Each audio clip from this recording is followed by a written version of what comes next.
Square say, More Zimbabwe, welcome to our channel Zim Confessions and Deep Secrets. Kana karibu tanka kukuya panini channel, please don't forget to subscribe. Kama chingwa garo ka subscribe, don't forget to comment and share this video. Nasi More Zimbabwe takigirai nyaya buditswa nyaya ya a prominent Zimbabwean musician Gift Gombarume. Huyo anozikanwa nezita kuti chillmaster. Huyo arikunzi apiwa mutongo we community service ne $200 fine munyaya yaarikunzi akawanikwa achipara yekutsika munhu muri Zimbabwe. Zvokunzi chillmaster akatsika munhu achidriver asina license muri Zimbabwe. Azvinaumira mushe the Mbare Magistrate Tatenda Mukurunge varikunzi ndo vakatonga nyaya iyi vakawanikwa vachibuditsa chillmaster murutsva. Also, this is the incident yakaitika last month apo chillmaster ainzi driver from Stone Ridge achienda kutown ne3 passengers angari on board and ndo akatsika the one huyo aizikanwa achinzi George Charumbira anzi aifamba paside peroad achibva kuStone Ridge achienda kumasteps muri Zimbabwe. Arikunzi akabva pascene nekuda kwema-injuries akawanikwa achiita anzi akatyoka makumbo pamwe chete nema-head traumas ndo akawanikwa achizomusvitsa pakufa. Zvokunzi akavigwa kumba kumusha kwake kuzaka muri Zimbabwe. Ndofunga pakaitika chiitiko ichi chillmaster akabuda achikumbira regerero nechiitiko changa chaitika ichochi muri Zimbabwe. So zvokunzi nyaya payakazoendeswa kumatare edzimhosva chillmaster akasvikoramba kubuditsa drivers license yake ende akaramba kuti aiva nemhosva. Malawyers ake akamirira kusvika magistrate vafaina chillmaster $200 nenyaya yekudrive asina license. Zvakare arikunzi akasentenswa to 24 months imprisonment, vichinzi 12 dzakasuspendwa, vichinzi for in the next 5 years arikufanira kunge achibehave zvakatsarukana muri Zimbabwe.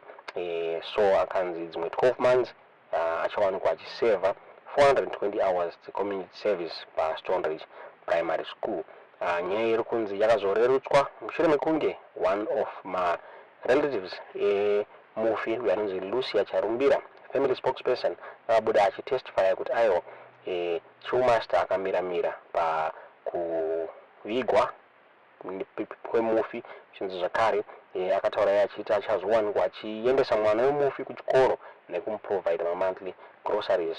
Chinzi pakadhumwa murume uyu hanzi aiva nestress, so partly ainge anewo mhosva muri Zimbabwe pasuspectwa kunzi yanga itori suicide yaida kukomita muri Zimbabwe. Spokesperson akabuda achitaura achiti vakazotaura ne magistrate court wanikwa achirerutsa mutongo wachillmaster. Nyaya iyi yakabuditswa nemyzimbabwe.com achitaura ivo vachiti prominent Zimbabwean musician Gift Gombarume, popularly known as chillmaster, has avoided a custodial sentence after being convicted of culpable homicide and driving without a valid driver's license in connection with the death of a pedestrian Gaston Charumbira.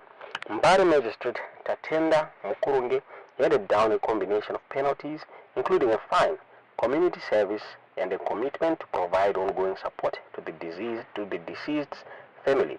The tragic incident occurred last month when chillmaster, who initially pleaded not guilty to both charges, unexpectedly pleaded his plea to guilty during the trial. The musician was driving from Stone Ridge towards town with 3 passengers on board when he struck Charumbira, who was walking along the roadside from Stone Ridge towards Mastep, resulting in his immediate death. The deceased sustained severe injuries, including broken legs and head trauma, and was subsequently buried in his rural home in Zaka. Following the incident, chillmaster issued a statement expressing his remorse and regret. Earlier today, I was involved in a devastating car accident that resulted in the loss of a precious life, he wrote. Words cannot express the depth of my grief, remorse, and sympathy for the individual who passed away, their family, and loved ones. He pledged to fully cooperate with authorities and support the grieving family. The case took a dramatic turn when chillmaster, after initially denying the charges, changed his plea to guilty. This unexpected move came after his legal team resisted attempts by the prosecution to produce his driver's license or agree on a statement of facts accusing the state of jumping the gun. On the charge of driving without a license, Magistrate Mukurunge fined chillmaster $200 or in default 4 months in prison. On the more serious charge of culpable homicide, he was sentenced to 24 months imprisonment, with 12 months suspended for 5 years on condition of good behavior. The remaining 12 months were suspended on the condition that he completes 420 hours of community service at Stonebridge Primary School. During mitigation, chillmaster expressed his deep remorse and detailed the financial assistance he had provided to the Charumbira family for the funeral. Lucia Charumbira, a family spokesperson, testified that the family had given chillmaster and implored the court to grant him a non-custodial sentence. Lucia informed the court that the deceased was experiencing stress at the time of the accident, suggesting that this may have contributed to his failure to see the approaching vehicle. She further highlighted chillmaster's significant contributions to the funeral arrangements, including purchasing the coffin, providing food for the mourners, and arranging transportation from Marare to Zaka.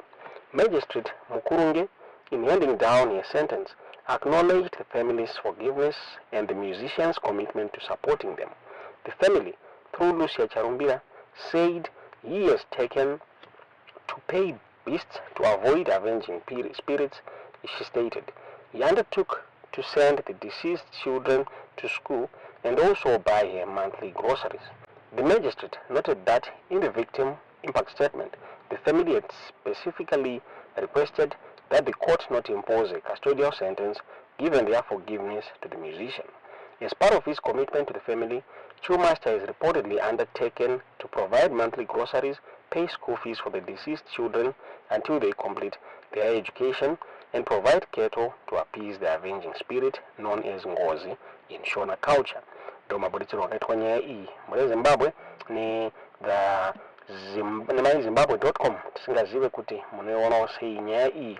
Chillmaster ari kunzi ajoina long list of celebrities akasangana nechiitiko ichochi chetsaona muri Zimbabwe.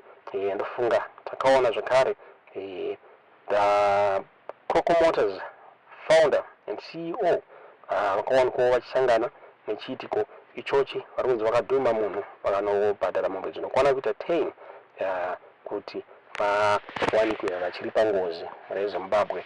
Ndofunga maZimbabweans akawanikwa vachireacta kuchiitiko ichochi, vamwe vachitaura vachiti aiwa akagona nenyaya yekubhadhara ngozi. Vamwe vachitaura vachiti akagona nekutora maresponsibility yekuendesa mwana wemufi kuchikoro. Tisingazive kuti munoiona sei nyaya iyi. Tiudzewo zvamuri kufunga mucomment section.